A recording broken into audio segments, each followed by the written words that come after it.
lançou o primeiro episódio, ou melhor, né, lançou a temporada inteira aí do The Witcher, né, a 4ª temporada. Temporada essa que eu estava com uma expectativa mediana, mas aqui daria os meus 20 centavos sobre esse primeiro episódio. E dependendo como esse vídeo performar, eu analiso os outros episódios. Já deixo aqui um disclaimer logo nessa primeira parte, que aqui eu estou dando apenas a minha opinião, você é livre para você discordar da minha opinião, inclusive é interessante que você discorde para que a gente possa ficar aqui nos comentários falando um com o outro. Eu gosto dessa interação. Dito isso, irei me apresentar. Prazer para quem não me conhece. Meu nome é Carol Zuchet. Eu aqui nesse canal eu falo sobre séries, games, livros, cultura pop e, é claro, os devaneios da minha cabeça. Dito isso, bora começar a análise desse vídeo.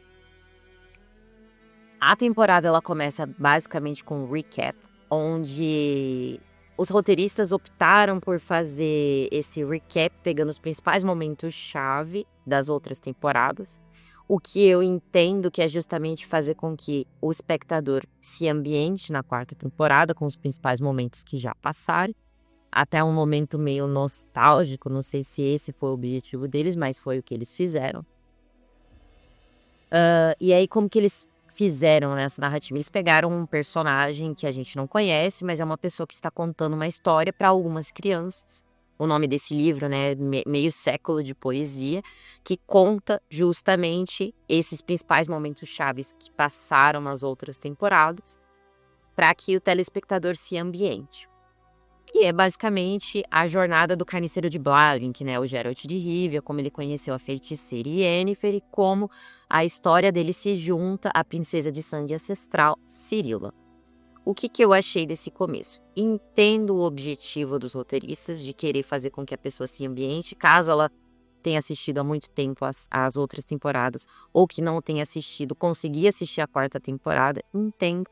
Mas eu achei que ficou um pouco infantil, na minha opinião, porque parece muito aquelas historinhas de era uma vez, e aí começa a aparecer, sei lá, a fada madrinha. Então, pra mim, eu achei que ficou um pouquinho infantil. Parece aqueles tutoriais de jogo que a gente, quando começa, a gente tá, dependendo do jogo, não são todos, mas dependendo do jogo, ele faz com que você pare na imersão da história, aprenda como é que são todos os botõezinhos, para que aí depois você vai pra história. Mas aí você vai lá e fica, poxa, quebrou um pouco o clima, senti um pouco isso. Mas eu posso estar sendo só simplesmente chata, querendo achar pelo em ovo, e afinal é o primeiro episódio. Normalmente os primeiros episódios a gente nunca pode, né, julgar aquele livrinho pela capa. Mas vou dizer que eu não acho que foi o melhor dos artifícios, na minha opinião. Se você inclusive tirar essa parte do recap, não vai mudar nada na trama, absolutamente nada. E já tinha um resumo no começo, que é comum nas séries da Netflix já ter um resumo no começo. Então teve o resumo do começo e teve esse recap. Então eu achei que ficou um pouco redundante. E a gente já também tem mudança de ator, né, do ator principal, que todo mundo aqui já sabe, né, que saiu o Henry Cavill, que fez as 3 primeiras temporadas. E agora o novo Geralt de Rivia é o Liam Hemsworth, irmão do Chris Hemsworth, o Thor, ele mesmo. Aqui, eu sinceramente eu achava que eles fossem fazer alguma, sei lá, alguma alfinetada, alguma coisa, falando que mudou a aparência do ator, mas não falaram nada. Pra não dizer que não falaram nada, a única coisa que eu percebi foi logo no começo ali da série, com o medalhão dele mudando suavemente, né, saindo como se fosse uma capinha do medalhão. Eu não sei se foi proposital, mas ao meu ver de telespectador, eu achei que foi só isso, que mudou a cara do medalhão, como se estivesse mudando o rosto do lobo branco, logo a troca de atores. Não sei se essa sutileza só eu que achei, mas eu achei. No geral, assim, não achei que ficou ruim eles não terem falado nada, porque realmente não mudaria a trama principal da história. Mas eu achei que, poxa, ficou faltando isso, né? Eles poderiam ter explicado um pouquinho mais. Até porque o fã, tanto o fã hardcore quanto o fã mais casual, gostou, viu? A performance do Henry Cavill, no geral, foi muito bem aclamada pelo público nas outras temporadas. Então, eu acho que não mudou nada, não vou dizer que esse é um ponto negativo, mas eles poderiam ter tido esse cuidado. E a partir daí, nós já somos ambientados para os momentos presentes, né? Lembrando que já tinha acontecido a queda de Thor, Lara, onde a Ciri, explodiu tudo, ela acabou fugindo. Nisso que ela acabou fugindo, ela se separa do Geralt, ela se separa da Yennefer e ela passa a viver ali uma vida itinerante, porque na cabeça dela, ela coloca em perigo todas as pessoas que ela ama, logo ela precisa fugir. E aí a gente vai ver em que momento do presente cada um dos personagens está. O Geralt, atualmente, ele se encontra com o Jaskier e a Milva, que é uma espécie de arqueiro, que está junto com eles. A Yennefer, nesse momento, ela está caçando o Vilgefortz, porque o Vilgefortz, depois que ele mostrou sua verdadeira faceta, né, que traiu ali todo mundo, agora ela mesmo fala que ela quer construir um mundo para que a Cirila tenha para onde voltar. Então, o objetivo dela é tornar um mundo um lugar seguro para que ela possa trazer a Cirila de volta. Apesar desse momento ela não estar sentindo mais a presença da Cirila como ela costumava sentir, esse é o objetivo dela, tornar o local mais seguro. O objetivo do Geralt é parecido, só que é justamente encontrar a Cirila o mais rápido possível. E nesse momento, né, a gente tem a outra parte de como a Cirila está nesse momento. A Cirila, ela se encontra perdida, como eu mesma falei, ela já fugiu, ela teve que fazer ela teve que fugir.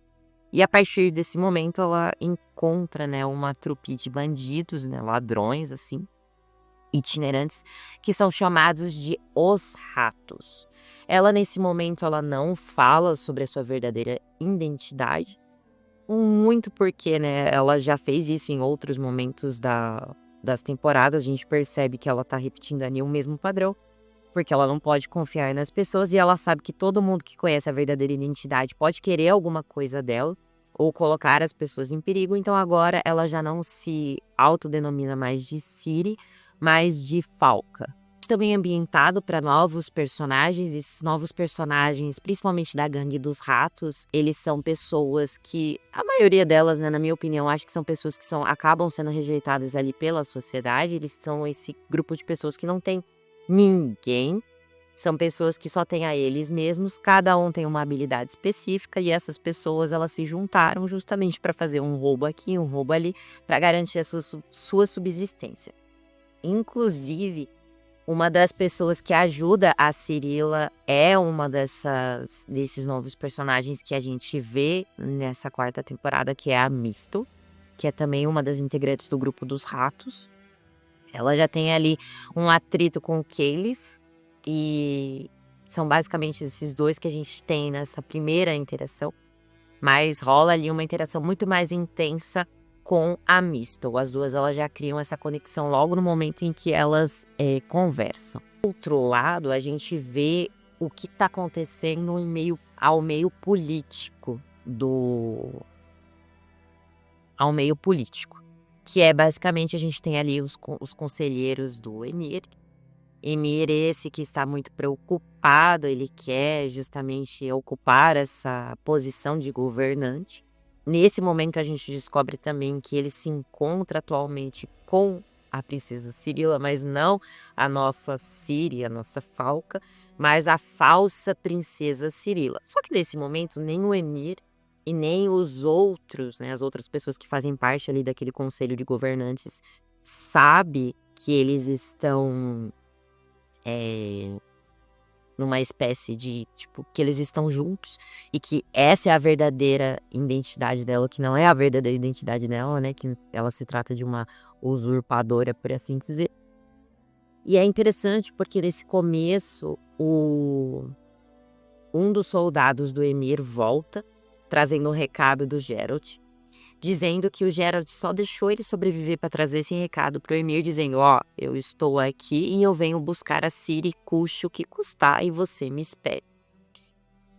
E nessa cena é interessante porque o Emhyr, ele logo, né, fala assim, bom, você veio para cá, no caso eu vou te matar porque era para você ter executado o Geralt, você não conseguiu, logo vou te considerar um traidor. E ele pergunta ali pra usurpadora, eu vou chamar ela de usurpadora.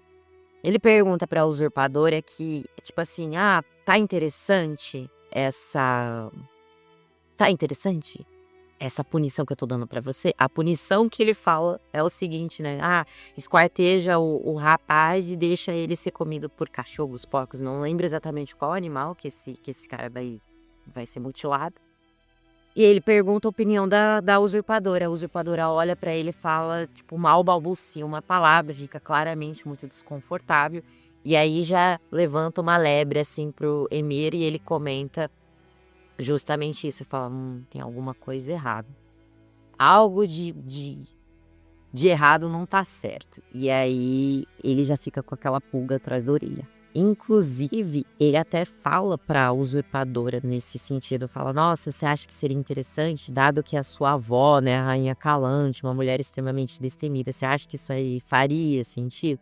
E ela acaba por não responder. O que realmente eu acho que foi inteligente, né, da parte do Emir, de certa forma, porque ela desde o começo ela já não se comporta muito bem, né. A gente sabe que a Cirila, apesar dela ter tido treinamento, apesar dela ter ficado bastante tempo, longe da família, né, no tempo em que ela está agora, ela passou por regras de etiqueta, ela tem um sotaque nobre, o jeito com que ela se porta. Então, tudo isso faz parte da construção do personagem, coisa que a usurpadora ali acaba tendo uma aparência só muito parecida, mas esses gestos acabam faltando. E cortando, né, justamente para quando passa para o momento em que a Cirila está junto com aquela trupe de ladrões que eu comentei, né, tá junto com os ratos. E a partir daí, lembra que eu falei que ela teve uma interação mais intensa com a Mistle e acaba rolando um romance entre as duas, o que me surpreendeu um pouco, porque durante 3 temporadas, a Cirila ela não teve nenhum tipo de interação romântica, assim, propriamente dito. Pode até ter tido, gente, faz um tempo que eu assisti as outras temporadas, mas agora de cabeça eu não lembro. Mas uma coisa que eu fiquei com uma dúvida genuína, como eu ainda não li os outros livros, não li os livros, né, pretendo começar a ler meus livros, eu queria saber, e você que já leu os livros, deixa pra mim aqui nos comentários se a Cirila, ela já teve algum par romântico no decorrer dos livros. É uma dúvida genuína minha, porque, por exemplo, no jogo The White Hunt, né, do The Witcher 3, tem a opção, tem ali uma leve opção que dá pra dizer que ela gosta do Esquial, que é justamente esse rapaz que encontra ela depois que ela tá sendo ali caçada, cuida dela. Aí tem a opção dela do jogo falar que gosta dele, tem a opção dela se manter neutra e tem até uma opção quando a irmã desse Esquial leva a Ciri pra descansar numa sauna e ela tem a opção de falar que ela, na verdade, prefere mulheres. Só que aí acaba como essas 3, né, essas 3 opções acabam sendo opcionais, então eu não sei se isso é canônico ou se não é canônico, e realmente gostaria de saber se foi uma coisa que os roteiristas colocaram ou se foi uma coisa que já tinha na lore do personagem. Pelo menos na série não tinha, mas eu não sei se é o caso dos livros. Porque eu falo o seguinte, os roteiristas em outras temporadas já falaram que não tinham gostado tanto da obra do Sapkowski e que eles mudaram bastante coisa. A gente percebe que eles foram mudando algumas coisas no decorrer das outras temporadas. E de verdade, eu acho que, na minha opinião, tá? Eu acho que, como a série ela já tinha pouca expectativa, eu acho que talvez uma das estratégias deles foi ter colocado justamente. Não, já tínhamos, né, o romance da Yennefer com o Geralt, talvez colocar outro par romântico para ver se as pessoas elas curtem mais o entretenimento. Mas eu não sei até que ponto isso foi ideia dos roteiristas ou se é uma coisa que já tinha do. O Geralt ele anda tendo pesadelos constantemente com a Cirila, coisa que faz com que ele queira chegar cada vez mais rápido, não parando para descansar e ignorando tudo o que acontece à sua volta, porque ele tá ali frenético querendo achar a Cirila. E é justamente o que acontece com ela, assim, sabe? Dela flertando muito com a morte, e isso pra ele eu acho que é a primeira vez que eu vejo na expressão do personagem do Geralt, é uma genuína preocupação. A gente vê em outros momentos da série ele preocupado com a Ciri, mas eu acho que nessa 4ª temporada, não sei se porque teve a troca entre os atores, a gente vê realmente o rosto do personagem preocupado, genuinamente, para ver se ele conseguiria chegar a tempo de salvar a sua filha. A partir daí, o Geralt e os seus companheiros, eles passam a se unir com 2 anões, eu sempre confundo anões ou anões. Passam a se unir com anões que eles encontram na estrada, e aí é interessante, porque aí tem mais pessoas, e aí o objetivo deles é: vamos ficar juntos até um momento em que cada um vai seguir o seu próprio rumo e eles vão rumo ao norte atrás da Ciri. A Cirila, depois de uma noite de romance que rola com a Mistel, ela vai para um lago e ela tem uma espécie de devaneio, porque ela tá se decidindo se ela vai se juntar aos ratos ou se ela vai continuar a sua jornada de fuga, por assim dizer. E aí ela fica pensando, eu acho que essa das cenas desse primeiro capítulo, eu acho que foi a única cena que eu de fato gostei. Eu achei interessante a alusão que fizeram dela dentro da água, meio que a água representando os pensamentos dela tão imersa nos próprios pensamentos e nas dúvidas do personagem, que ela ficou como se fosse imersa de água. Então eu achei, de fato, eu não sei se esse foi o panorama, mas eu achei que de fato foi interessante essa sacada que eles tiveram. Eu acho que foi a única cena que eu achei realmente legal nesse primeiro episódio. E aí ela decide, na verdade ela quer continuar fugindo, mas ela decide se juntar aos ratos. O final do episódio, a gente tem a Yennefer passando a ser caçada pelo Vilgefortz, que está recrutando os magos para se juntar à causa dele. E ela, nesse meio de tempo também, junto com as outras feiticeiras, né, que sobraram da Aretusa, como a atriz Marigold, por exemplo, a Filipa, mais pra frente, ela vai pegar essa maga que sobrou do Vilgefortz, tentar fazer ali um processo de meio que tortura, tentar saber alguma informação e utiliza da magia de caos. Mas o Vilgefortz, ele tá bem esperto, para assim dizer, e ele não deixa nenhum rastro para ataques. Tanto é verdade que ela tenta obter essas informações, só que a maga ela acaba morrendo, né? Acaba falecendo. O Geralt e seus amigos no meio da estrada passam a encontrar uma mulher que está passando por uma situação ali de aperto. Alguns ladrões veem ela nessa situação vulnerável, nessa casa, e aí tentam abusar dela, né? Só que aí o Geralt, que normalmente não estava querendo parar para descansar, que não estava querendo parar por nada, a gente vê esse Geralt igual nas outras temporadas, que tem essa vontade genuína de ajudar as pessoas. A gente sabe que apesar do feitio dos bruxos ser um pouquinho mais neutro, não tomar tanto partida, ele tem essa característica dentro dele, não é só um bruxo comum. O que eu acho interessante, porque traz isso do personagem de lá de trás, né? Traz também um pouco do que era o elemento do Harry Cavill, né? Que interpretava lá atrás, dele ser mais do que só um carniceiro, mas uma pessoa que de fato tem sentimentos, né? Tirando aquele estigma de que o bruxo não tem nenhum tipo de sentimento. Agora, as minhas considerações finais. Na minha humilde opinião, não acho que o Liam Hemsworth tenha tido uma performance ruim. Eu achei ele um pouquinho mais sombrio, uma coisa que eu já esperava também para essa quarta temporada, dado as informações, né, que a gente já tinha. Então, essa atmosfera um pouquinho mais sombrio. Achei que ele fala numa quantidade menor, assim, que dá esse entendimento de que ele tá em desespero, que ele tá querendo chegar o mais rápido perto da Cirila, e a gente vê ele sofrendo. Cara, de verdade, eu não achei que o Liam Hemsworth atuou mal. Pelo contrário, nas lutas que teve, né, nesses momentos de tensão que teve nessa primeira temporada, eu achei que a luta ela foi bem coreografada, na minha opinião. Mas vamos ver como são os andares dos próximos episódios, de como ele vai se comportar. Mas assim, no geral, eu não achei que ele fez feio. Inclusive, eu achei que ele foi muito corajoso, porque, cara, de verdade, depois da atuação do Harry Cavill e o que ele fez com o papel, que foi muito bem, foi a melhor Geralt, e ainda eu prefiro a atuação do Harry Cavill. Eu achei que ele não fez errado pro papel dele não, tá? Eu achei que foi uma performance bem ok. E eu acho que dos trabalhos que o Liam Hemsworth fez, eu vou dizer que esse foi bem interpretado. Ele se dedicou ali pro papel. Mas é aquilo que eu falei naquele outro vídeo. A gente ter uma pessoa que é fã de verdade e ter uma pessoa que é um ator que tá fazendo ali o papel ao qual ele foi pago, a gente tem diferença, né? Porque a gente viu o Harry atuando muito com paixão na obra.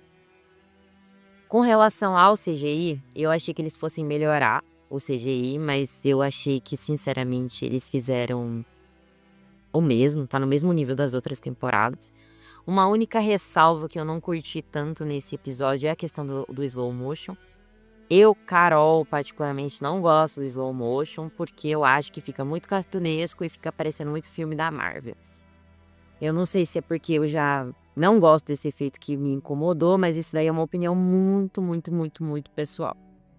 E com relação ao ritmo nesse primeiro episódio, eu achei que o ritmo foi acelerado demais. Muitas tramas, no sentido assim, você tem a frente do Geralt e dos amigos dele, que estão aqui atrás da Ciri. Você tem a Yennefer e as outras feiticeiras que estão caçando Fortes. E aqui você tem a Cirila, né, a Falca, junto com os ratos, fugindo e iniciando uma vida nova. E aí você tem uma outra trama, que é o Emhyr e as outras pessoas que compõem esse conselho procurando a Cirila. Então eu acho que teve muito tempo de tela para pouco tempo em cada uma das tramas. Então você tem várias trocas. Então cena 1, cena 2, cena 3, e não deu tempo de você dar profundidade em nenhum dos diálogos. Eu vou dizer que os primeiros diálogos desse roteiro aqui foram extremamente genéricos. O que de fato eu entendo que os roteiristas eles também quiseram dar uma pincelada em tudo para nos próximos episódios talvez fazer algo em um ritmo um pouquinho mais lento.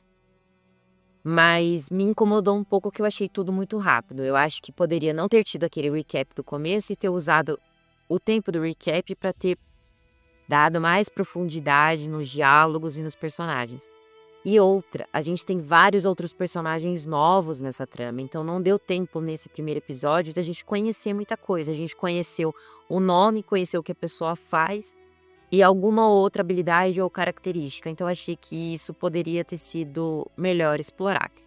Mas basicamente essas são as minhas considerações. Se você tem alguma outra consideração, deixa aqui nos comentários que eu vou adorar ler. E irei assistir os próximos episódios, eu ainda estou formulando minhas opiniões. Isso aqui são só as primeiras impressões desse episódio. Claro que vou assistir outros e depois que eu terminar a temporada, eu vou dar a minha opinião do que eu achei dela como um todo. Mas no geral, eu achei que esse episódio ele fica ali com uma nota, sei lá, 5 de 10. É uma nota mediana, uma nota um pouco medíocre. De fato, os primeiros episódios da maioria das séries, inclusive séries de sucesso, tem muitos episódios uns, né, o episódio piloto que acaba sendo um pouquinho ruim e aí acaba melhorando nos outros episódios. Coisa que eu tenho esperança que isso aconteça, que melhorem nos próximos episódios, mas é aquilo que a gente já falaram nos outros vídeos. A Netflix, ela ou faria uma série muito boa ao ponto de pegar e fazer essa quarta temporada um trabalho de mestre, ou ela enfiaria uma pá de cal junto com a história, o que seria uma pena, porque ela teria tudo, na minha opinião, para ser o Game of Thrones da Netflix, né? Porque o material fonte é extremamente rico. O Sarkowski, ele sempre escreve de uma forma muito legal, apesar de não ter tido ainda contato com os livros. Já li alguns trechos. E só pelos jogos também, que eu acabei e tive contato com o universo, já percebe-se que o material fonte ele é muito bom. E o jogo também bebe muito dos livros.